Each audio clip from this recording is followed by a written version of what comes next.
ஆமென். 14, 15 வசனங்கள் திருப்பிட்டீங்களா? எடுத்து சத்தமா வாசிங்க பார்க்கலாம். சமயங்களை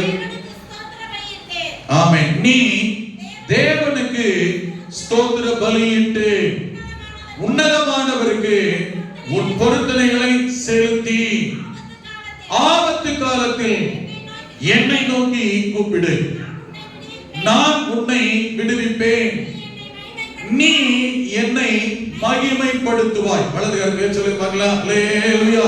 நல்ல சத்தமா அல்லேலூயா, அல்லேலூயா. கடந்த வாரத்தின் செய்தியை தொடர்ந்து ஆமென் கவனிக்க கர்த்தர் கிருபை செய்யட்டும். ஏதன் அடிப்படையில் வசனத்தை கவனித்துக் கொண்டிருக்கிறோம். ஒருவேளை இன்றைக்கு தான் அந்த வார்த்தை புதிதாக கேட்கிறவர்களுக்கு திடீரென்று புரியாமல் மனதில் புரிந்து கொள்வதற்கு கஷ்டமாக இருக்கலாம். இந்த ஆண்டின் வாக்குத்தத்தத்தை தான் 5வது மாதமாய் தொடர்ந்து கவனிக்கிறோம். ஆண்டு சொன்னார் கர்த்தர் நம்மை நினைத்திருக்கிறார், அவர் ஆசீர்வதிப்பார். கரங்களை உயர்த்தி அல்லேலூயா. நம்மை நினைக்கிற தேவன், நம்மை நினைத்து ஆசீர்வதிக்கிறவர். மறக்காத ஆண்டவரை நாம் ஆராதிக்கிறோம். ஆமென் சொல்லுங்க. நம்மை மறக்காத தேவனை ஆராதிக்கிறோம். கர்த்தரை நம்புற பிள்ளைகளை ஒரு நாள் கர்த்தர் மறக்கறதில்ல. அதே சமயத்தில் இந்த வசனம் சொல்லுகிறது நினைத்து ஆசீர்வதிக்கிறவர். நினைத்து ஆமென். யாரை நினைக்கிறார், எப்படி ஆசீர்வதிக்கிறார், ஆசீர்வதிக்கிறதுக்கு என்னவெல்லாம் எதிர்பார்க்கிறார், ஆசீர்வதிக்கிற கர்த்தர் யாரா இருந்து ஆசீர்வதிக்கிறார். இந்த அடிப்படையில் தான் கவனிக்கிறோம். இதுல முதல் பகுதியை கவனித்துக் கொண்டு வருகிறோம். யாரை நினைக்கிறார், எப்படி ஆசீர்வதிக்கிறார். அவைகளிலே நாம் முதல்ல கவனித்தோம். கர்த்தர் யாரை நினைக்கிறார். இந்த காலத்துல என்ன செஞ்சீங்க, போன நூற்றாண்டு சொன்னீங்க அப்படின்னு யோசிக்கிறீங்க. ஆமென். எப்பெல்லாம் அந்த வசனத்தை வாக்குறதை நினைக்கிறீங்களோ, தியானிக்கிறீங்களோ, அறிக்கிறீங்களோ, விசுவாசிக்கிறீங்களோ, சொல்லி ஜெபம் பண்றீங்களோ, அதெல்லாம் அப்பப்போ கட்டாயமா தவறாம நடக்கும். எப்பெல்லாம் கர்த்தர் சொல்ற வார்த்தை வார்த்தை நினைக்காம தியானிக்காம மறந்து போறீங்களோ, நமக்கு தான் நஷ்டம். ஆமென். கர்த்தர் நம்மை நினைக்கிறவர். அல்லேலூயா. திருமணம் ஆரம்பிச்சா இன்னொரு 1/4 மணி நேரம் ஆகும். இன்னைக்கு நேரடி இதுக்கே போயிடலாம் நினைக்கிறேன். ஆமென். நம்மை நினைக்கிறவர், தேவனுக்காய் நிற்கிறவர்களை நினைக்கிறவர், குடும்பத்திற்காய், பிள்ளைகளுக்காய், சமுதாயத்திற்காய் தேவ சமூகத்தில் நிற்கிறவர்களை நினைக்கிறவர், நம்முடைய எதிர்கால சந்ததியை, குடும்பத்தை கர்த்தருடைய சத்தியத்தில், வசனத்தில், வேதத்தை போதித்து நடத்துகிறவர்களை கர்த்தர் நினைக்கிறவர், கர்த்தருக்கு முக்கியத்துவம் முதலாவது இடத்தை கொடுக்கிறவர்களை கர்த்தர் நினைக்கிறவர். அல்லேலூயா. இன்னைக்கு கவனிக்கிறோம். ஆமென். கடந்த வாரத்தில் கவனிக்கிறோம். ஆண்டவர் நம்மை நினைக்கிறார். யாரை நினைக்கிறார்? அன்னாளை கர்த்தர் நினைத்து.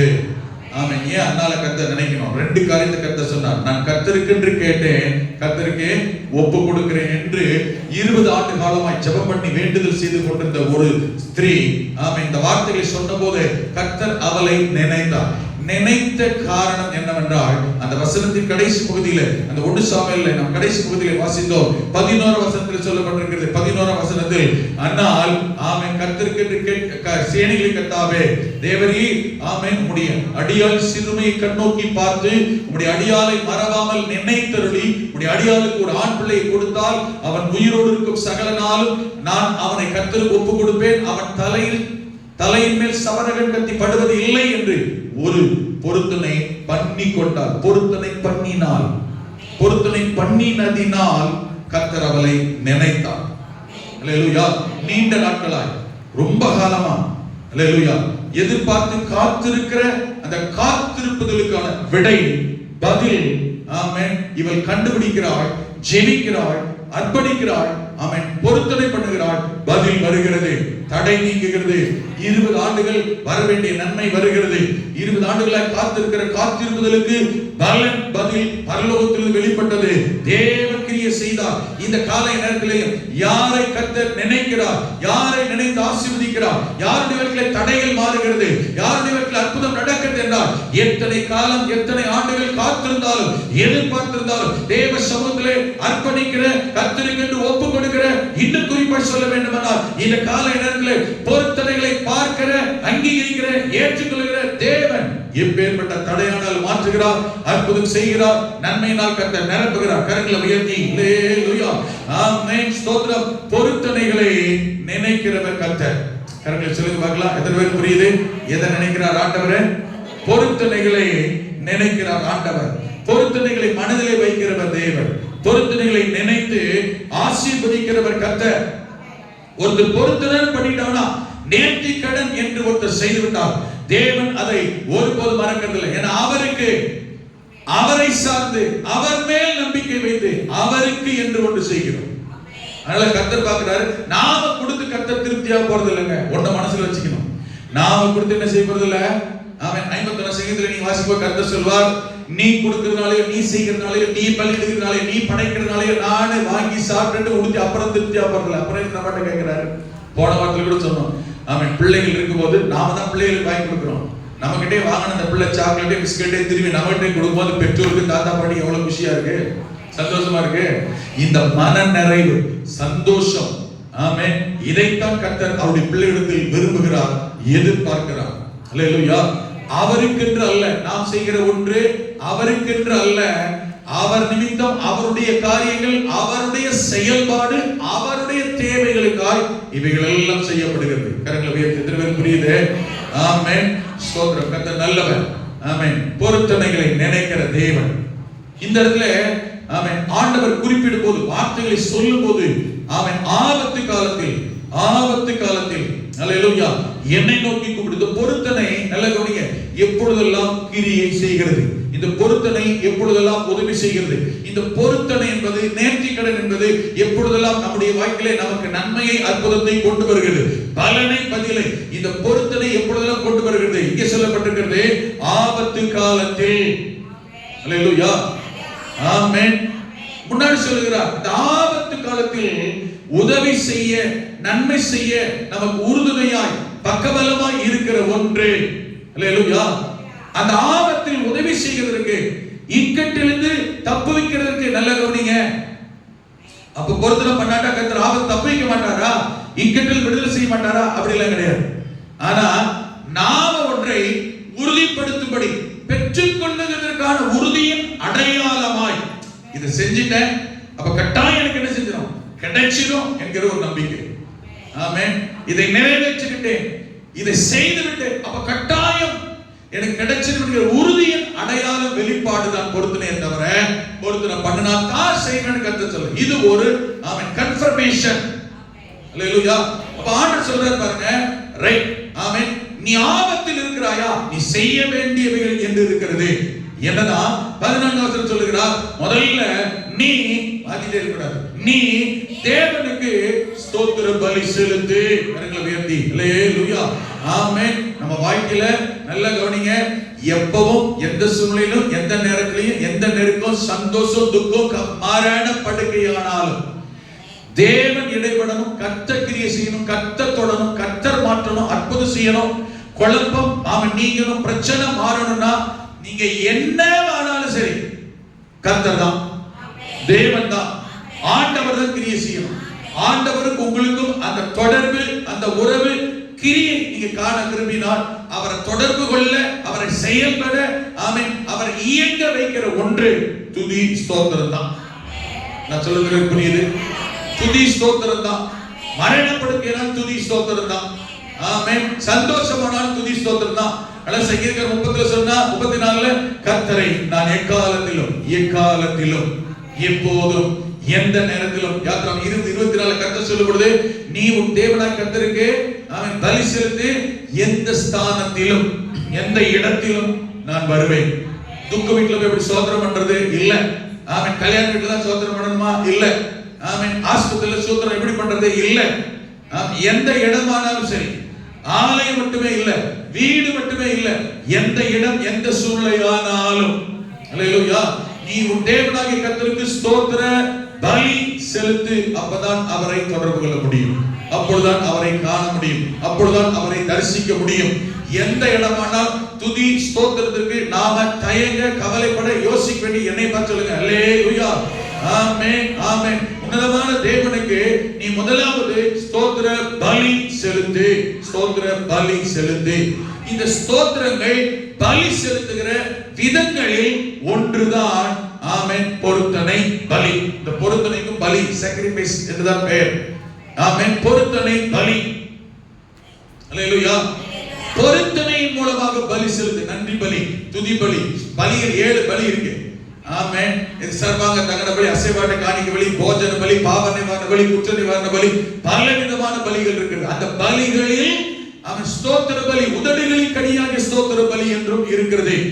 இன்னைக்கு பெரும்பான்மையானவர்கள் அதிகமா பிடிச்சிக்கிறது என்னன்னா உதடுகளின் கடியாகிய ஸ்தோத்திர பலி. ஏன்னா இதுதான் ஈஸி. சோத்திரம் சோத்திரம் சோத்திரம் சோத்திரம் 1000 சோத்திர பலி, சோத்திரம் சோத்திரம் சோத்திரம். ஏன்னா இது ஈஸி. காசு பணம் கஷ்ட நஷ்டம் எதுவுமே கிடையாது, எந்த தியாகம் கிடையாது, வலி கிடையாது, வேதனை கிடையாது, எதுவுமே கிடையாது. ஒன்னு சொல்லிட்டா ஆமென். ஏற்கனவே ஒரு உபவாச ஜெபத்துல ஞாபகம் 2 வாரத்துக்கு முன்ன சொன்னதை உங்களுக்கு ஞாபகப்படுத்துறேன். ஆமென். பலி என்ற வார்த்தைக்கு என்ன தெரியுமா அர்த்தம்? பலி என்ற வார்த்தைக்கு என்ன அர்த்தம்? பலி என்ற வார்த்தைக்கு என்ன தெரியுமா அர்த்தம்? ஆமென். பலி மீன்ஸ் வலி. பலி என்ற வார்த்தைக்கு என்ன தெரியுமா அர்த்தம்? பலினால அர்த்தம் என்ன? வலி, பெயின். ஆமென். நம்மையே பழைய ஏற்பாட்டு காலத்துல சர்வாங்க தகன பலி அப்படின்னு இருந்தது. சர்வாங்க தகன பலினா நம்முடைய பாவத்துக்காக, சாபத்துக்காக, பாவ நிவாரணத்துக்காக, குற்ற நிவாரண, பாவ நிவாரணம், நம்முடைய பாவத்துக்காக செலுத்தப்படுகிற ஒரு பலி. பலி பொருளை கொண்டு வந்து அதை அறுத்து வெட்டி சந்து சந்தாக, துண்டு துண்டாக பலிபீடத்துல கிடைச்சி அதை வச்சு சாம்பலாக்கி, சாம்பல் கூட பலிபீடத்துல என்ன செய்யணும்? தெளிக்கணும். அந்த ரத்தத்தை பலிபீடத்துல தெளிச்சு யாருக்காக பலி செலுத்தப்படுகிறதோ அவர் பேரை சொல்லி ஆசாரியன் என்ன செய்யணும்? ஸ்டீபன் மருதுக்காக பலி செலுத்தப்படுகிறது. ஆகவே ஸ்டீபன் மருது நிமித்தம் செய்யப்பட்ட அந்த பலியை கர்த்தர் ஏற்றுக்கொள்வீராக, அவரை கிருபையாய் இறங்கி மன்னிப்பீராக. அண்ணன் நடக்கே சரியாயிரும். ஆமென். புதிய ஏற்பாட்டு காலத்தில் இயேசுவே உங்களுக்காக எனக்காக கல்வாரி சிலுவையில் அடிக்கப்பட்டு ரத்தம் சிந்தி, ஏசாயா எழுதுகிறார், அவருடைய சரீரம் உழவன் உழுகிற படைச்சால்களை போல சபிக்கினால் அடிக்கப்பட்டது, கிழிக்கப்பட்டது, ஆமென், வெட்டப்பட்டது சொல்லப்பட்டிருக்கு. மரித்தார், அவர் ஜீவனுள்ளவர், ஆண்டவர் உயிரோடு எழுந்தார். உங்களுக்காக எனக்காக அவர் தன்னையே பலியாக ஒப்பு கொடுத்தார், ஜீவ பலியாக ஒப்பு கொடுத்தார், மரித்து உயிரோடு எழுந்தார். அதனாலதான் இன்றைக்கு புதிய ஏற்பாட்டு காலத்தில் நீங்களும் நானும் பழைய ஏற்பாட்டு பலிமுறைகளின்படி ஆடு மாடுகளை பலி செலுத்துவது இல்லை. ஏனென்றால் உங்களுக்காக எனக்காக நம்முடைய பாவத்துக்காக ஆண்டவர் இயேசுவே நமக்காக பலியாகி விட்டார். அதனாலதான் அவரிடத்தில் தான் பாவ மன்னிப்பாகி மீட்பு, ரட்சிப்பு இருக்கிறதினால் நாம் இயேசுவிடத்தில் வருகிறோம், பாவ மன்னிப்பு செய்கிறோம். அவர் நமக்காக சிந்தின ரத்தத்தினால் பாவ மன்னிப்பாகி மீட்பு நமக்கு உண்டாகி இருக்கிறது. ஆகவே நாம் பரிசுத்தமாக சான்டிஃபிகேஷன் அடைகிறோம். அல்லேலூயா. எதுவே புரியுது? ரைட். ஆனால் பழைய ஏற்பாட்டு கர்த்தரை ஆராதிப்பதற்கு அன்னைக்கு பலி செலுத்தி ஆராதித்தாங்களே தொடர்புகள்ல, புதிய ஏற்பாட்டில் அந்த பலிமுறை இருக்கிறதா? ஆமென். பழைய ஏற்பாட்டில் லிட்டரலா போய் பலி செலுத்தினார்கள், புதிய ஏற்பாட்டில் பலிமுறை இருக்கிறது, லிட்டரலாக இல்ல. ஆமென். அது அடையாளமா இருந்தது. புதிய ஏற்பாட்டில் நம்மையே கர்த்தரை தரிசிக்க, ஆராதிக்க, பலியாக செலுத்த சொல்லுகிறார். ரோமர் 12:1 வாசித்தீங்கன்னா பவுல் எழுதுகிறார், நல்லா கவனிங்க. ரோமர் 12:1 ஆமென், பவுல் எழுதுகிறார், ஆமென், அப்படி இருக்குன்னு என்ன அர்த்தம்? புதுசா இந்த வசனம் ஆரம்பிக்கலன்னு அர்த்தம். நல்லா கவனிக்கீங்க. கன்ஜெக்ஷன் வர்த்த உடனே நிதானமா கவனிக்கணும். இந்த வசனம் எப்படி ஆரம்பிக்குது? அப்படி இருக்குன்னா இதுக்கு முன்னாடி ஏதோ சொல்லிட்டு தான் சொல்றாங்கன்னு அர்த்தம். அதை இப்ப கவனிக்க வேண்டாம், வேற எங்க போயிரும். அப்படி இருக்குன்னா இதுக்கு முன்னாடி அதெல்லாம் பாருங்கன்னு அர்த்தம். அப்படிலாம் இருக்கு கவனிங்கன்னு அர்த்தம். இதெல்லாம் யோசிங்கன்னு அர்த்தம். அப்ப அப்படி இருக்கட்டும். இப்ப என்ன சொல்றாங்கன்னா, சகோதரரே சகோதரிகளே, நீங்கள் உங்கள் என்னத்தை, உங்கள் சரீரத்தையே பரிசுத்தமும் தேவனுக்கு பிரியமான ஜீவ பலி, that means ஜீவனோடு, sacrifice of living. உயிரோடு தான் இருக்கிறோம். ஆமென் சொல்லுங்க. ஹலோ, உயிரோடு தான் இருக்கீங்களா? ஜீவனோடு தான் இருக்கிறோம். உயிரோடு இருக்கிற ஜீவனுள்ள சரீரமா இருக்கிற நம்மை ஆமென் எப்படி எதிர்பார்க்கிறார் பாருங்க ஆண்டவர். உங்கள் சரீரத்தையே, ஜீவனோடு இருக்கிற சரீரத்தை, உயிரோடு இருக்கிற உங்கள் சரீரத்தையே தேவனுக்கு பிரியமான ஆமென் பரிசுத்தத்துக்கு, ஜீவனோடு இருக்கிற உங்கள் சரீரத்தையே ஒப்பு கொடுங்க. ஜீவ பலியாய் ஒப்பு கொடுங்க. அல்லேலூயா. சரீரத்தை, உயிரோடு இருக்கிற சரீரத்தை எப்படி ஒப்பு கொடுக்கணுமா? பலி செலுத்தினா என்ன நடக்கும்? பலின்னா என்னது? தோலை உரிக்கணும். அந்த பலி பொருளை சந்து என்ன செய்யணும்? துண்டிக்கணும். எப்படி இருக்கும்? நல்லா சூப்பரா இருக்குமா? இங்க கொஞ்சம் வெட்டுங்க, நல்லா இருக்கு. இந்த பக்கம் கொஞ்சம் இடிங்க, குத்துங்க, நல்லா இருக்குன்னு சொல்லுவோம். ஆமென். வெட்டினால என்ன செய்யும்? வலிக்கும், ரத்தம் வரும். உங்களை, உங்கள் சரீரங்களை நீங்களே, ஜீவனோடு இருக்கிற நீங்களே, உயிரோடு இருக்கிற நீங்களே உங்கள் சரீரத்தை எப்படி ஒப்பு கொடுங்க? ஜீவனுள்ள உங்கள் சரீரத்தை பலியாய் ஒப்பு கொடுங்க. பலி செலுத்த ஒப்பு கொடுங்க. அப்படி உங்கள் சரீரத்தையே, உயிரோடு இருக்கிற உங்கள் சரீரத்தை பலியாய் ஒப்பு கொடுத்து பாடுவீர்களானால், துதிப்பீர்களானால், ஆராதிப்பீர்களானால், வசனத்தை கேட்பீர்களானால், ஆராதனைக்குள் பிரவேசிப்பீர்களானால், தொழுது கொள்வீர்களானால், அதுவே நீங்கள் செய்யத்தக்க புத்தியுள்ள ஆராதனை. புத்தி உள்ளவர்கள் செய்கிற ஆராதனை.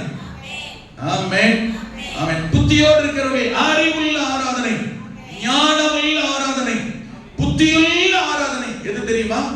எது தெரியுமா? ஜெட்ல வந்து சட்டை கசங்காம, கை கசங்காம, வாயை திறக்காம, பாட்டு பாடாம, துதிக்காம, சத்தம் வராம, ஆமென், தொண்டை கிழியாம, தொண்டை கட்டாம, வேர்க்காம, விறுவிறுக்காம, ஃபேன் எங்க இருக்கு, ஏசி எங்க இருக்கு, காத்து எங்க வருது, காலை நின்றது எங்க, கையை நின்றது எங்க, குனியலுக்கு எங்க இடம் இருக்கு, இப்படி வசதிய சொகத்த, ஆமென், சொகத்த கண்டு ஆராதிக்கிற ஆராதனை வேதத்தில் புத்தி இல்லாத ஆராதனை. அல்லேலூயா. ஹலோ, இங்க தான் இருக்கீங்களா? உண்மையில் ஆராதனை தெரியுமா? மேல சொல்ற ரெண்டு வசனத்தை பாருங்க, ரெண்டு வார்த்தைய. தேவன் விரும்புகிற ஆராதனை தெரியுமா? கர்த்தருக்கு பிரியமான ஆராதனை தெரியுமா? ஆமென். ஹலோ, இது சொல்றது வேதம், பாஸ்டர் அல்ல. ஆராதனைல சுகத்தை தேடக்கூடாது, ஆராதிக்கிறதுக்கு வசதியை தேடக்கூடாது, ஆராதிக்கிறதுக்கு ஜம்மனு நல்ல சூப்பரா எங்க இருக்கு பார்க்க கூடாது. உண்மையிலேயே புத்தியுள்ள தேவன் விரும்புகிற ஆராதனை. கர்த்தர் உங்கள் ஆராதனை விரும்புறாருன்னா அந்த ஆராதனையில எங்கேயாகிலும் உங்களுக்கு சரீர பிரகாரமாய் உபத்திரவம், வேதனை, கஷ்டம் கட்டாயம் இருக்கணும். நான் சொல்றேன் புரியுது? சரீரத்தையே ஜீவனோடு பலி செலுத்தணும். கையத்தட்ட யோசிக்கிறோம், சத்தம் போட்டு பாட்டு பாட யோசிக்கிறோம். ஆமென். நான் சொல்றது பழைய ஏற்பாட்டு ஆராதனை பேசிக்கிட்டு இல்ல, கர்த்தர் அங்கீகரிக்கிற புதிய ஏற்பாட்டுக்கால இன்னைக்குள்ள ஆராதனை பேசிக்கிட்டு இருக்கேன். எத்தனை பேருக்கு புரியுது? அல்லேலூயா. ஆமென். தேவன் பிரியப்படுகிற கர்த்தர் விரும்ப, நாம விரும்பி ஆராதிச்சுட்டு போற ஆராதனை இல்ல. நான் சொல்றது புரியுது? நான் வந்தேன், உள்ள உட்கார்ந்தேன், இன்னைக்கு நல்லா இருந்துச்சு, இன்னைக்கு கொஞ்சம் புழுக்கமா இருந்துச்சு, இன்னைக்கு கொஞ்சம் வெக்கையா இருந்துச்சு. ஆராதனை சொன்னாலே அதுல ஒரு கஷ்டம் இருந்திருக்கணும். ஆராதனை சொன்னாலே அதுல ஒரு வலி இருந்திருக்கணும். இன்னைக்கு ஆராதனை உங்களுக்கு எங்க வலிச்சிச்சு சொல்லுங்க, என்ன வலிச்சிச்சு சொல்லுங்க, என்ன வேதனை பட்டீங்கன்னு சொல்லுங்க. ஆமென். சொல்லுங்க, என்னத்தை வருத்தப்பட்டீங்க இன்னைக்கு ஆராதனை, என்ன வருத்தப்பட்டீங்க, என்ன வருத்தத்தை அனுபவிச்சீங்க? நான் காலையில முதல்ல சொல்ல பாருங்க, வர்றதே சமாதானத்தை, சந்தோஷத்துக்கு, சுகத்துக்கு. நீங்க இந்த பலி செலுத்தி உங்களை ஆராதிச்சீங்கன்னா இந்த வருத்தம், சுகம், ஆரோக்கியம், ஜீவன், ஆயுசு காலம் எல்லாம் தானாவே வரும். ஹலோ, உங்க இருக்கீங்களா? ஆமென். கர்த்தர் அங்கீகரிக்கிற ஆராதனை என்பது ஆமென் வலி உள்ள ஆராதனை. என்ன ஆராதனை? அப்படின்னா என்ன அர்த்தம்? பலி செலுத்தி ஆராதிக்கிற ஆராதனை. பலினால என்ன தெரியுமா அர்த்தம்? வலின்னு அர்த்தம். பலினால என்ன அர்த்தம்? வலி. உங்க ஆராதனை வலி இருக்கா இன்னைக்கு? ஆமென். வலியோட தான் வந்தீங்களா? ஆராதனைக்கு வரும்போது வலியோட தான் வந்தீங்களா? வந்திருந்தீங்கன்னா நோ பெயின் நோ கெயின். ஆமென். வலி இருக்கணும். முட்டு போனா முட்டு மடங்கணும். முட்டு போட முடியலையா? முட்டு போட முடியலனே உட்கார்ந்து ஆராதிச்சுட்டு போனீங்கன்னா நோ பெயின். அடுத்த வாரம் பாருங்க வலிக்குதான் செய்யும். இடுப்பு வலிக்குதா? ஐயா ஆராதனை குடிஞ்சா நிமிர முடியலைங்க. குடிஞ்சு பாரு, வலிக்குதா? கண்ணீர் வருதா? வந்துச்சுன்னா பெயின் போ, கெயின் வரும். அல்லேலூயா. ஆமென். சிலர் பாட்டு பாட சொல்லுவேன், என்ன தெரியுமா? அது எங்க வீட்டாளர் இருந்தாலும் சரி, யாரா இருந்தாலும் சரி, இன்னைக்கு ஒரு பாட்டு பாடுங்க, தொண்டை கட்டின மாதிரி இருக்கு பாஸ்டர், தொண்டை குடிச்சவனுக்கு தப்பு. ஆமென். தொண்டை கட்டி இருக்கிற ஒரு நாளைக்கு பேசாம இருந்தது கிடையாது. உங்களுக்கு என்ன ஞாபகம் இருக்கா? சளி குடிச்சு பேசாம இருந்தது கிடையாது. அல்லேலூயா. பாட்டு பாட சொன்னா தொண்டை வலிக்குது, இன்னைக்கு ஊழியத்துக்கு போன சாயங்காலம் வரீங்களா அப்படின்னா கொஞ்சம் டயர்டா இருக்கு பாஸ்டர். வாழ்நாளுக்கு கத்த டயர்டாக தான் வச்சிருப்பாரு. நீங்க வேணா யோசிச்சு பாருங்க. நான் பிராக்டிக்கலா பேசிக்கிட்டு இருக்கேன், யாரையும் குறை சொல்றதுக்கா குத்துறதுக்காக இல்ல, பிராக்டிக்கலா வச்சுக்கிட்டு இருக்கேன். நீங்க எந்த வலியை, எந்த வேதனையை, எந்த இயலாமையை கதை சொல்லிட்டு இருக்கீங்களோ நீங்க நல்லா டெஸ்ட் பண்ணி பாருங்க. வாழ்நாள் கொடுங்க உங்களுக்கு அப்படி இருந்துகிட்டே தான் இருக்கும். அல்லேலூயா, ஆமென். எனக்கெல்லாம் நீங்க வெளியில பார்க்கும்போது இவருக்கு நோய் நொடி வியாதிகள் ஒண்ணுமே இருக்காது, அதுக்காக கர்த்தருக்கு ஸ்தோத்திரம். நீங்க பார்க்குற மாதிரி இருக்கா, அதெல்லாம் இல்லாமலாம் இல்லை. ஆமென். வலிக்குது, வேதனையா இருக்கு, தொண்டை கட்டுது, என்ன நெஞ்சு வலிக்குது, எங்கெங்க வலிக்குமா எல்லாம் எங்கெல்லாம் உயிரோட என்ன இருக்கு எல்லாம் வலிக்குதான் செய்யுது. அதுக்காக ஊழி செய்யலாம் இருக்கும் இல்லைங்க. அதை பார்த்துதான் கர்த்தர் அதன் மத்தியிலே அந்த பிரச்சனை இல்லைன்ற அளவுக்கு கர்த்தர் வச்சிருக்கிறாரு. அங்கதான் இருக்கு விஷயமே, அங்கதான் இருக்கு விஷயம். நாம கர்த்தருடைய காரியத்துக்கு எதை சாக்கா சொல்றோமோ நம்ம வாழ்க்கையில அது மாறவே மாறாது, அது தொடர்ந்து நிலைத்திருக்கும், அது மறையாது. நீங்க என்ன காரணம் சொல்றீங்களோ, யார காரணம் சொல்றீங்களோ அது ஒன்றுதான். நீங்க யாரையும் காரணம் சொல்லிக்கிட்டே கர்த்தருடைய காரியத்தை செயல்படுறதுக்கு, கர்த்தருடைய காரியத்தை முயற்சி பண்றதுக்கு, கர்த்தருக்கு பலி செலுத்துறதுக்கு, சாக்ரிஃபைஸ் பண்றதுக்கு, தியாகம் பண்றதுக்கு, கொடுக்கிறதுக்கு, ஊழியம் செய்யறதுக்கு எது முடியல, எது ஆகாது, எது தடன்னு நாம காரணம் சொல்லிக்கிட்டு இருக்கிறோமோ அது வாழ்நாள் முழுவதும் அப்படியே தான் மாறாது. ஆமென். அதன் மத்தியிலையும், ஆமென், அதன் நடுவிலையும் இல்ல கர்த்தர் தான். கர்த்தருக்கு நான் செய்யறேன், சாதிக்கிறேன், ஜெயிக்கிறேன், வரேன்னு சொல்லி பாருங்க. கர்த்தர் காரியத்தை மாற்றுவார், ஜெயம் தருவார், விடுதலை தருவார், உயர்த்துவார். முயற்சி கர்த்தர் மாற்றுவார். அந்த பலவீனம் மாறும், அந்த பிரச்சனை மாறும், அந்த வேதனை மாறும், போராட்டம் மாறும், தடை விலகும், அற்புதம் நடக்கும், தேவை சந்திக்கூடும், வர்றது வரும். அல்லேலூயா. அப்ப ரோமர் 12 பவுல் எழுதும்போது இப்படி இருக்கு அப்படி இருக்கு சகோதரரே, அவன் நீங்கள் உங்கள் சரீரத்தை பரிசுத்தத்துக்கு ஒப்புக்கொடு. அப்ப எது பரிசுத்தம்? எது பரிசுத்தம்? பலி செலுத்த ஒப்பு கொடுக்கிறதா பரிசுத்தம். நம்ம ஆராதனை பரிசுத்த ஆராதனை இருக்கா? பரிசுத்த அலங்காரத்துடனே கர்த்தரை எப்படி தொழுது? பரிசுத்த அலங்காரத்தோட தொழுது கொண்டீங்களா? பரிசுத்த அலங்காரத்துல ஒண்ணு என்னது? வலி. வலியோடு இருக்கிற ஆராதனை. என்னங்க ஆராதிக்கிற வலியோடு இல்லைங்க. இந்த வலிய அந்த வலியோட ஆராதிக்கிற போதுதான் வலி நீங்கிரும், அற்புதம் நடந்துரும், வாசல் திறந்துரும் சொல்ல வரேன். நான் சொல்றதுக்கு குறிப்பிடணும். நானே வலியோட வரேன், நானே வேதனையோட வரேன், இங்க வந்து வலியான அப்படி கான்செப்ட் திங்க் பண்ணாதீங்க. அந்த வலி, அந்த பிரச்சனை, அந்த போராட்டம், அந்த பாதிப்பை கர்த்தர் மாற்றுகிறதுக்கு தான் இதை சொல்லிட்டு இருக்காரு. அல்லேலூயா, ஆமென். ஏன்னா பலி அந்த ஆராதனையில தான் கர்த்தர் வராரு, இறங்குறார், கிரியை செய்யறார். நான் சொல்லுகிறேன், புரியுது? அல்லேலூயா. அப்ப பலி என்றாலே என்ன அர்த்தம் சொல்லுங்க? பலின்னா என்ன அர்த்தம்? வலி. வலி இல்லாத ஆராதனை பரிசுத்த ஆராதனை இல்ல. வலி இல்லாத ஆராதனை தேவன் அங்கீகரிக்கிற பிரியப்படுகிற ஆராதனை இல்ல. புத்தியுள்ள ஆராதனை கர்த்தரின் ஆராதனை அங்கீகரிச்சாரு, கர்த்தரை ஆசீர்வதிச்சாரு அப்படின்னு சொன்னா நீங்களே கண்டுபிடிக்கலாம். இன்னைக்கு பிரச்சனையின் மத்தியில் ஆராதிக்க வந்திருக்கிறேன், தடையின் மத்தியில் ஆராதிக்க வந்திருக்கிறேன், வேதனை மத்தியில் ஆராதிக்க வந்திருக்கிறேன், வர முடியாட்டால் வந்திருக்கிறேன், வலியோட நீ கர்த்தரை ஆராதிச்சிருக்கிறேன். கட்டாயம் வலி பிறக்கும்னு அர்த்தம். கர்த்தர் அங்கீகரிச்சான்னு அர்த்தம், ஆசீர்வதிச்சான்னு அர்த்தம், உங்க தேவை சந்திக்கப்பட போகுதுன்னு அர்த்தம், உங்க பிரச்சனை மாற போகுதுன்னு அர்த்தம், கர்த்தர் உங்க உயர்த்த போறான்னு அர்த்தம். இதுல அங்கீகரிக்கிற எல்லாரும் கர்த்தர் ஆசீர்வார். ஊம மாதிரி உட்கார்ந்து ஒருத்தருக்கு ஒண்ணு நடக்காது. ஆமென்.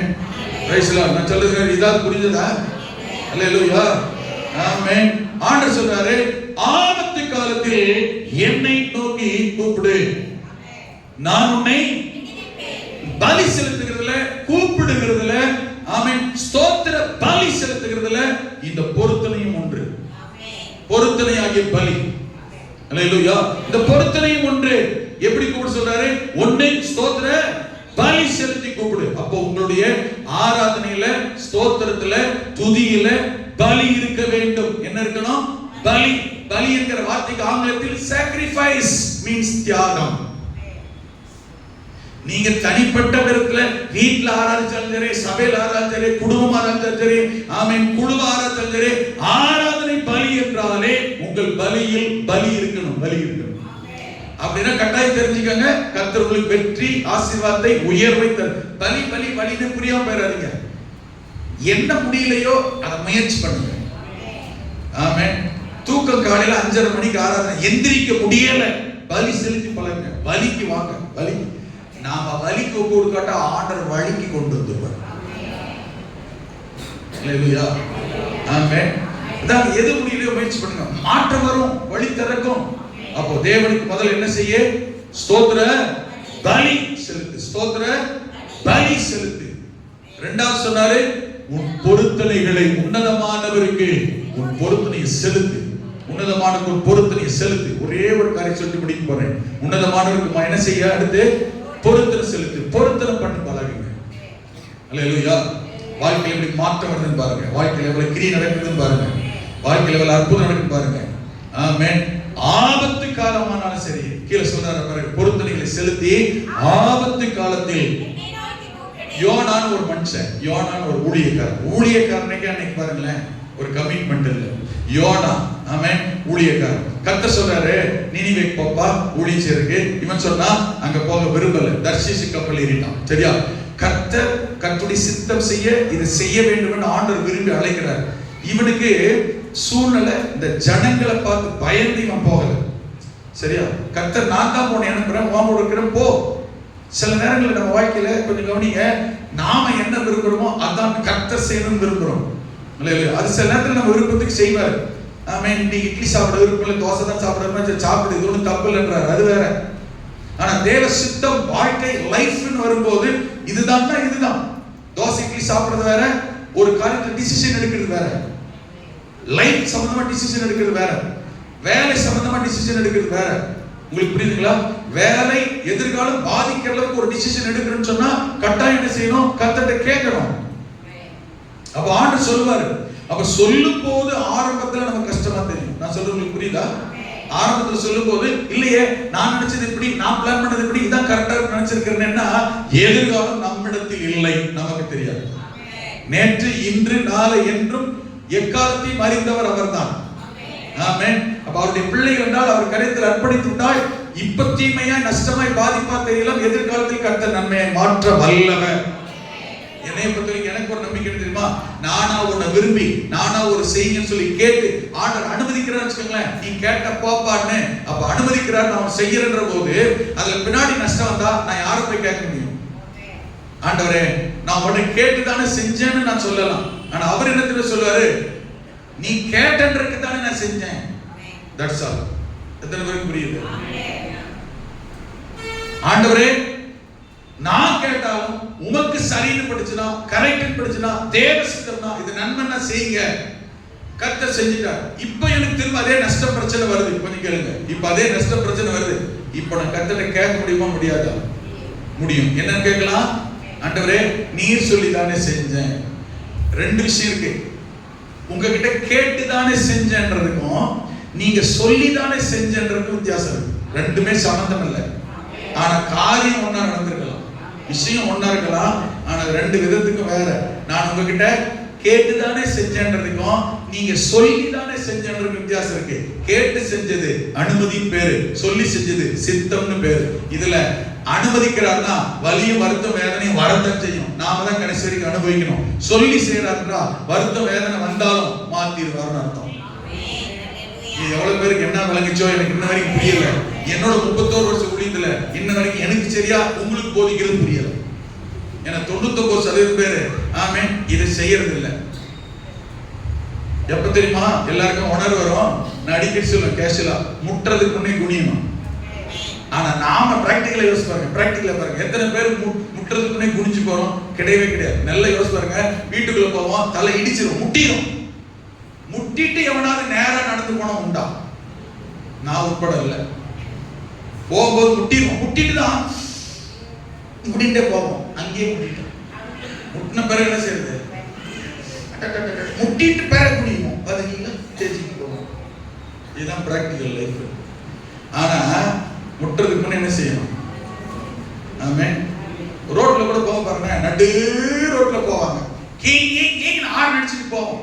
நம்ம ஆறு நடிச்சுட்டு போயிட்டு பிறகு சைட் பண்ணி பாருங்க, அப்புறம் அலக்குள்ள போவோம்.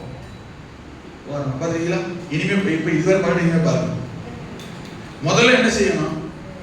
நம்ம ஓரமா போக மாட்டாங்க, நடு ரோடு போவோம். ஆறு நடிச்சுட்டு நம்ம ஒரு 10 மீட்டர் போயிடுவோம். போன பிறகு பார்த்தீங்கன்னா அப்பா பின்னால போறோம், ஓரம் ஒதுங்கி போயிட்டு இருக்கோம். இது இதான் நம்ம வாழ்க்கையில. முதல்ல என்ன செய்யணும், பின்னாடி என்ன செய்யணும்? முதல்ல ஆண்டவர்ட்ட என்ன கேட்கணும் சொல்லணும், பின்னாடி என்ன கேட்கணும். நான் ஒரு லிஸ்ட் போட்டுறோம். முதல்ல ஆண்டவர்ட்ட எந்தெந்த காரியத்துல நம்ம விருப்பத்தை நிறைவேற்றுவார், எதெல்லாம் நம்ம விருப்பத்தை நிறைவேற்ற மாட்டார் இருக்கு. டெம்பரவரி ஆட்கள் எல்லாத்தையும் கர்த்தர் தந்துருவார். ஓ நான் சொல்ல புரியுங்களா? டெம்பரவரி சோறு மதியானம் சாப்பிட்ட, ராத்திரி சாப்பிட்டா காலையில் ஜீரணமாய் போயிடும். இதுக்கெல்லாம் கர்த்தர் சித்தத்தை கேட்கக்கூடாது. இன்னைக்கு இட்லி சாப்பிட்ற சித்தமா, தோசை சாப்பிட்ற சித்தமான்னு கேட்கக்கூடாது. இப்படி கேட்கிற ஆட்கள் உண்டு. பரிசுத்தம், மிஞ்சின பரிசுத்தம். இன்னைக்கு வெள்ளை சட்டை போட்டா, புது சட்டை போட்டா, இதெல்லாம் சொல்லிட்டு போறாங்க ஆண்டவர். உனக்கு சில இதெல்லாம் சொல்லிட்டு இருக்காரு. சாம்பார் வைக்கிறது கூட கரெக்டா சொல்றாருங்க. எனக்கு ஆச்சரியமா இருக்கும். இன்னைக்கு சாம்பார் வைக்கிறியா, மகளே ரசம் வைக்கிறியா? ஆண்டவர் என்ன வேலை பார்த்துருக்காருன்னு எனக்கு புரியல. இவ்வளவு டீப்பெல்லாம் கர்த்தர் செய்யக்கூடாது. இதெல்லாம் கர்த்தர் சொல்றது இல்லை. நம்முடைய மனசு கான்சியஸ் ஒன்று இருக்கு, சப்கான்சியஸ் ஒன்று இருக்கு. இதை நிறைய பேர் என்ன நினைச்சுக்கிறாங்க? சப்கான்சியஸ் என்ன நினைச்சுக்கிறாங்கன்னா, ஆவியானவரை பக்கத்துல இடுப்புக்கு உட்கார வச்சுக்கிறாங்க. ஆண்டவர் எப்போது என்னை இடுப்புல உட்கார்ந்து இருக்கிறார். மகளே இன்னைக்கு புடவை துவைக்காதன்னு சொல்றாராம், மழை வர போகுது. நான் கேட்டு சிரிச்சுக்கிறேன். ஏன்னா அவங்க கிட்ட சொன்ன தெரியுமா தெரிப்பாங்க, நம்மள தப்பா நினைச்சுக்கிறாங்க. நம்மளோட ஆவி பிரிச்சு பாஸ் என்ன செய்யறாரு? அவர் ஆண்டவர். ஆமென். உங்க வீட்டுல இருக்கிற உங்க அத்தான் இல்ல, வெண்டைக்காய் வாங்கிப்பா, சுண்டக்காய் வாங்கிப்பா அப்படின்னு சொல்றதுக்கு போற வைக்கிறோம். அவர் கர்த்தரை நீங்க கர்த்தரா பாத்தீங்கன்னா தான் அந்த லெவல்ல உங்க வாழ்க்கையில கிரியை நடக்கும். நீங்க துணி துவைக்கிறவரா, மகளே இன்னைக்கு மழை வர போகிறது, துணி காயப்படாதான்னு சொன்னார். இப்படி அருளுசுங்களா இருக்கு. அப்ப சொல்ல மாட்டாரா பாஸ்டர்னா? இதெல்லாம் சொல்லிக்கிட்டு இருக்கு நேரம் இல்லை. அவர் ஆண்டவருங்க, கர்த்தரை யாரா பாருங்க. அதே ஒரு இக்கட்ல போயிட்டீங்க, என்ன பண்றதுன்னு தெரியலன்னா அப்ப சொல்லுவாரு. இப்போ ஒரு பஸ் ஸ்டாண்டுக்கு போயிட்டீங்க, திக்கு தெரியல, யாரும் இல்ல, என்ன செய்யறது? கரெக்டா நடத்துவார். ஆமென். அது ஒரு சாம்பார் வைய, நீங்க ரசம் வைய, துணி காய போடு, காய போடாத, துணியை திரி போடு சொல்றாங்க. ஆவியானவர் ஆண்டவர் எந்த அளவுக்கு என்ன செய்யக்கூடாது? நீங்க அவ்வளவுதான் வச்சிருக்கீங்க அர்த்தம். உங்க வாழ்க்கையில உங்க லெவல் ஆவிக்குரிய தரம், வாழ்க்கை உயர்வு, ஆசீர்வாதம் அவ்வளவுதான் இருக்கும். அந்த லெவல் தான் இருக்கும். அவர் எந்த அளவுக்கு வைக்கிறது தெரியுமா? ஆமென். முதல்ல எல்லாம் தெரிஞ்சுக்கங்க, நாம செய்ய வேண்டிய காரியங்களை நாம தாங்க செய்யணும். ஆமென். ஆண்டவர் என்ன வாக்கு தெரியுமா?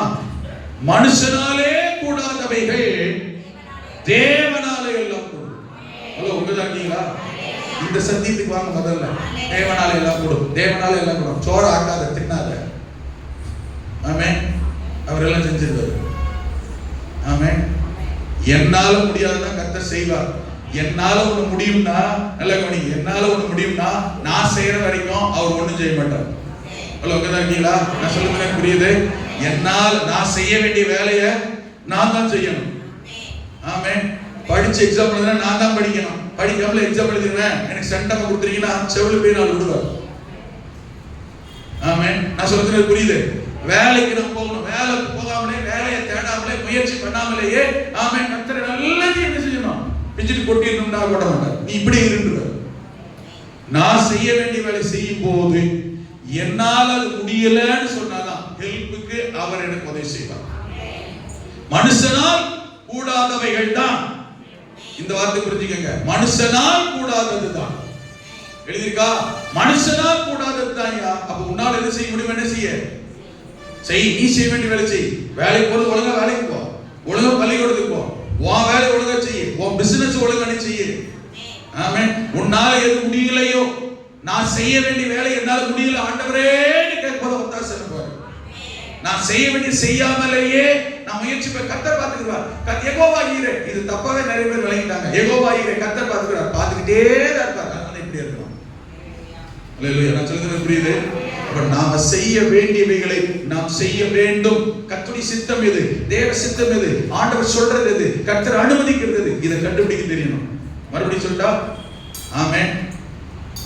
ஆண்டவர் அனுமதிக்கிறது வேற, ஆமென். நான் கேட்கறத கர்த்தர் செய்யறது வேற, அவர் சொல்லி அவர் சொன்னதை செய்யறது வேற. இதுக்கு தான் வேதம் இதுதான் சொல்லப்படுது பெர்மிசிவ் வில் அப்படினு பேரு, பெர்ஃபெக்ட் வில் பேரு. அனுமதிக்கப்படுகிற தேவ சித்தம் ஒன்று இருக்கு. ஆமென். பரிபூரண தேவ சித்தம் ஒன்று இருக்கு. இது பேரு விளங்குது? அனுமதிக்கப்படுகிற தேவ சித்தம் தான் இன்னைக்கு 99 பேர் விரும்புகிறோம், முட்டிட்ட பேர குனிகிறோம். ஆமென். ஆனா பெர்ஃபெக்ட் வில் ஒன்று இருக்கு. பரிபூரண சித்தம் என்ன? உங்களுடைய சித்தத்தை செய்யும். பரிபூரண சித்தம் எப்பொழுதுமே ஆரம்பத்தில் கஷ்டமாகத்தான் இருக்கும். பின்னாடி தான் போக போக உண்மை, ஆசீர்வாதம், மேன்மை, நன்மை இருக்கும். அனுமதிக்கிறார்ல, சரி போ அப்படின்னு, சரி பரவாயில்லன்னு, சரி எடுத்துக்க, சரி கேட்கிற, சரி அழுற, சரி உபாசிக்கிற, உருட்டு பரவாயில்ல, சரி போ அப்படின்றார்ல. அது ஆரம்பத்துல நல்லா இருக்கும், பின்னாடி போக போக கஷ்டமா இருக்கும். அல்லேலூயா. ஆனா தேவ சித்தம் கண்டுபிடிங்க. இந்த ஊழியக்காரன், இன்னும் ஒரு ஊழியக்காரன் நினிவே கர்த்தர் சொல்றாரு, எப்பா நீ என்ன செய்ய, நினிவே போ. டேய், அவனுக்கு டைம் ஓவர் ஆகி போச்சு, எனக்கு சிக்னல், யோ நேரம் ஆயிடுச்சு, முடிங்கயா அப்படின்றது. ஆமென். நல்ல கவனிங்க. ஆமென். என்ன சொன்னப்ப நான் இது அனுமதிக்கப்படுகிற தேவ சித்தம். ஆமென். நினிவேக்கு போன்னு சொல்றாரு. இவர் சொல்றான், இல்ல ஆண்டவரே அது கஷ்டமா இருக்கும், ஆளுங்க சரியில்லை. ஒண்ணு தெரிஞ்சுக்கங்க, அது ஆளுங்க சரியில்லை, ஊர் சரியில்லை, தண்ணி சரியில்லை, காத்து சரியில்லை, சூழ்நிலை சரியில்லை, அது எல்லாம் சரியில்லைன்னு அவருக்கு தெரியாதா? அவருக்கு தெரியாதா? ஓ கரெக்ட் பண்றதுன்னு சொல்றாரு. ஆமென். இவன் அப்படி செய்யல. நேரா யாருன்னா தலைவரே ஒரு கப்பலை பாக்குறாரு, தர்ஷீசி போது ஏறிட்டாரு, உட்கார்ந்தாரு. தர்ஷீசி போயிருக்காரு, கர்த்தர் காண விருப்பம் இல்ல, நீ நினிவேக்கு தான் போகணும், அங்கதான் அவசரம் தேவை, போ. ஆனா போல, ஏறிட்டாரு. போனா ஏறிட்டு கப்பல் போயிட்டு இருக்கு, கடல் கொந்தளிக்க ஆரம்பிச்சிச்சு. சரக்கல்லத்துக்கு என்ன செய்யறாங்க, கடல் கப்பல் உடனே கடலை முழுகிற சூழ்நிலை வந்தோடனே சரக்கல்லத்துக்கு வெளியே போட ஆரம்பிச்சாங்க. அப்போ என்ன செய்யல, கடல் கொந்தளிக்கல. பைபிள் சொல்லுது, அவங்க கவனிங்க, அவங்க சாமி கும்பிட ஆரம்பிச்சிட்டாங்க. கடைசியில அங்க ஒருத்தர் உள்ளத்துல பட்டு, யாரோ ஒரு உள்ளத்துல பட்டு, ஆமென், யாரோ ஒருத்தன் கர்த்தருடைய சித்தம் இல்லாம என்ன செஞ்சான், வந்துட்டான். என்ன பண்றது, சீட்டு போட்டு தேடுறாங்க. அவங்களுக்கு பாரு சீட்டு போடுறாங்க. சீட்டு போட்டாங்கன்னா என்ன சீட்டு, என்ன சீட்டு பேரு, ஏழை சீட்டு இல்ல. அங்க போய் இந்த வேலையை ஆரம்பிச்சிட்டாங்க நினைக்கூடாது. இது சீட்டு போடுதல் சிக்கருக்குன்னு போட்டிருக்கு. உங்களுக்கு புரியுங்களா? சீட்டு 10 அத்தனை பேரை குளிக்க போட்டு யார் மேல வந்து எடுத்து பார்த்தா, ஆமென், பேரு யோனா பேர்ல வந்துச்சு. இவன் தான் காரணமா கூப்பிடுனா கீழ்த்தட்டுல போய் தலைவர் நல்லா தூங்கிட்டு இருக்காரு. சிலருக்கு யாருக்கு என்ன பிரச்சனைன்னு சரி, சாப்பிடறது நிறுத்த மாட்டாங்க, தூங்குறது நிறுத்த மாட்டாங்க. அவங்க மேல அங்க உயிர் போயிட்டு எல்லாருக்கும், இவங்க காதல கண்ணா இருப்பாங்க. சரி, அது ஒரு டைப், அதையும் குறை சொல்ல முடியாது. சரியா, போய் நல்லா அடிச்சுட்டா தூங்குற, தட்டி எழுப்புறாங்க. எழுப்பின பிறகு என்னையா அப்படி பண்ணிட்ட, ஆமா உண்மை சொல்லிட்டாரு, நான் ஆண்டுடைய சித்தத்தை விட்டு விலகி போய்கிட்டு இருக்கேன், என்னாலதான் அந்த பிரச்சனை எனக்கு தெரியும். இவர் பாருங்க, இவர் சொல்றாரு பாருங்க, இதெல்லாம் நல்ல ஊழியக்காரன் தான், கர்த்தருடைய சித்தம் மட்டும் செய்ய மாட்டாரு. ஆமென். உடனே சொல்றாரு, என்னையா பண்ணணும், எனக்கு கடலை போடு. எவ்வளவு தெரியும், நாம சொல்லுவோமா, எனக்கு கடலை போட சொல்லுவோமா? கடலை போட சொல்லிட்டாரு. கரெக்டா இவங்களுக்கு கடலை போடும்போது கர்த்தர் சாக விடல பாருங்க. ஆமென். நாம கூட சில நேரத்தில் அடிக்கடி கேட்டுக்கிட்டு இருக்கோம், நான் எல்லாம் ஏமான்றமே தெரியல, எனக்கெல்லாம் ஒரு வாழ்க்கை, எப்பதான் அந்த சாகரணும் அப்படி கேட்கிற யாரையும் கர்த்தர் சாகடிக்கவே மாட்டார். ஆமென். என்ன சொல்றாருன்னா, மகனே இன்னும் கொஞ்சம் அனுபவிக்க வேண்டியது இருக்கு, ஏன் இப்ப எடுக்குது. ஆமென். இது வேடிக்கை சொல்றேன், உண்மை என்ன தெரியுமா? இல்ல, உன்னை கொண்டு செய்ய வேண்டிய காரியம் இருக்கு. ஆமென். உன்னை கொண்டு தேவ திட்டம் நிறைவேற வேண்டி இருக்கு. கர்த்தர் ஆசீர்வதிக்க விரும்புறார், உன்னை பயன்படுத்த விரும்புறார். அதனால நீ சாகன வாழ்க்கை முடிக்க நினைக்க, உன்னை கொண்டு செய்ய வேண்டிய காரியம் இருக்கிறதெல்லாம் இன்னும் கர்த்தர் வச்சிருக்கிறாரு, இன்னும் வாழ வைக்க போறாரு. இவனே சாக முடிவு பண்ண, எனக்கு கடலை போட்டுருங்க. கர்த்தர் பார்த்தார், ஒரு பெரிய மீன் ஆயத்தப்படுத்தினார். மீன் வந்து முழுங்கிச்சிப்போம். இப்ப பாருங்க, இப்பதான் கப்பல்ல டீச் பண்ணல, கடல்ல டீச் பண்ணல, மீன் வயித்துல வச்சு டீச் பண்றாரு. சிலர் கர்த்தர் கப்பல்ல கொண்டு போவாரு, கடல்ல கொண்டு போவாரு, பிளைட்ல கொண்டு போவாரு, கட்டல கொண்டு வந்து மீன் வயிற்றுல வச்சு உருவாக்குவார். ஆமென். இப்போ மீன் வயிற்றுல உருவாக்குறாரு. என்ன தெரியுமா? 2ஆம் அதிகாரத்துல வாசிங்க. சரியா, 2ஆம் அதிகாரத்துல மீன் வயிறு எப்படிங்க இருக்கும், யாருக்கு பாச தெரியும்? போகும்போது முழுசா ஒரு மீன் வாங்கி போறீங்க, மார்க்கெட்ல போய் வீட்டுல போய் மீன் எப்படி இருக்கு, மீன் வயிறு எப்படி இருக்கு யாருக்கு பாருங்க. நீங்க ஒரு சின்ன மீனா தான் இருக்கும், சின்ன மீடியா பாருங்க போதும். இவன் பெரிய திமிங்கல வயிற்றுக்குள்ள இருக்கிறான். ஆமென். முளங்காடு போட்டு ஜோம் பண்ற அளவுக்கு இடம் இருந்து வயிற்றுக்குள்ள. ஆமென். கடல் பாசி இருந்துச்சாம், குடல் இருந்துச்சாம், என்னென்னமோ இருந்துச்சாம். வயிற்றுல போய் என்ன இருக்கும், எல்லாமே இருக்கு. ஒரு பக்கம் நாத்தடிக்குது, ஒரு பக்கம் எப்படி இருக்கு, எப்படி கம கம இருக்குமா உள்ள மீன் வயிறு. ஆனா 3 நாள் இவனுக்காக சாப்பிடலங்க, அதுக்காக சாப்பிடும். சாப்பிடுச்சுன்னா நினைச்சிருப்பான், அரைச்சு வெளியே வந்துட்டுப்பான். ஆனா கர்த்தர் மீன் கட்லேட்டாக போட்டிருக்கு. ஆமென். அப்ப கர்த்தர் சொன்னா ஆகும். அவர் கட்லேட்டா எது வேணாலும் கேட்குது, நீக்குது. அல்லேலூயா. ஒருவேளை இன்னைக்கு யோனாவோட மீன் வயிற்றில் இருக்கும் போது வெளியில சொல்ல முடியாம, மெல்ல முடியாம, முழுக முடியாம இந்த பிரச்சனை நம்ம ஏதோ பண்ணிருமோ, என்ன ஆயிருமோ நினைக்காதீங்க. கர்த்தர் கட்லேட்டாருன்னா ஒண்ணுமே ஆக மாட்டீங்க, நல்ல வெளியில வந்துருவீங்க. அல்லேலூயா. ஆனா நல்ல வெளியில வரணும்னா இவன் ஒண்ணு செஞ்சா பாருங்க. ஆமென். இப்ப கவனிங்க, எங்க மாட்டேன்னா பாருங்க, கடல் பாசி இந்த குழந்தை தாய் வைக்கும் போது தொப்புள் கூடி சுத்திக்கிச்சு கழுத்துன்றாங்கல்ல. அந்த மாதிரி இவன் மீன் வைத்திருக்கும் போது கடல் பாசி இவன் கழுத்தை சுத்திக்கிரிச்சான். எப்படி இருந்திருக்கும்? ஆமென். ஒரே நாத்தமா. ஒரு நாள் 1 மணி நேரம் கத்து வைக்கல, 3 நாள் உள்ள போட்டு கொலைய கொண்டாரு. நீ அப்பதான் திருந்துவேன். இப்ப அந்த ஆபத்துல, ஆமென், அந்த ஆபத்து அவ்வளவு இக்கட்டு, உயிர் போயிடுற கடைசி லாஸ்ட் நிக்க அந்த மூமெண்ட். இப்ப சொல்றான் பாருங்க யோனா, ஒரு வருஷத்துக்கு வாசிங்க, அடுத்து தொடரலாம், டைம் ஆயிடுச்சு. 2:9 நானோவெனில் துதியின் சத்தத்தோடே உமக்கு பலியிடுவேன். இங்க என்ன சொல்ற பாத்தீங்களா? இப்ப எந்த சூழ்நிலை இருக்கிறான்? ஆபத்தான சூழ்நிலை இருக்கிறான். மீன் வைத்துக்குள்ள ஆபத்துல சொல்றான், ஆண்டவரே நானோவெனில் துதியின் சத்தத்தோடே உமக்கு பலியிடுவேன். அந்த ஆரம்பத்துல சொன்னேன், வருத்தம், துக்கம், கவலை, கண்ணீர், மரண, போராட்டம், பிரச்சனை எதுவானாலும் எங்கேயானாலும் தேவனை சந்திக்கிற, கிரியை செய்கிற, தொடர்பு கொள்கிற ஒரு மேன்மையான வழி இருக்கிறது என்றால் துதி, ஸ்தோத்திரம். நல்ல துதிங்க, ஸ்தோத்திரம். அது இவன் சொல்றான், துதியின் சத்தத்தோட பலியிடுகிறேன். ஆமென்.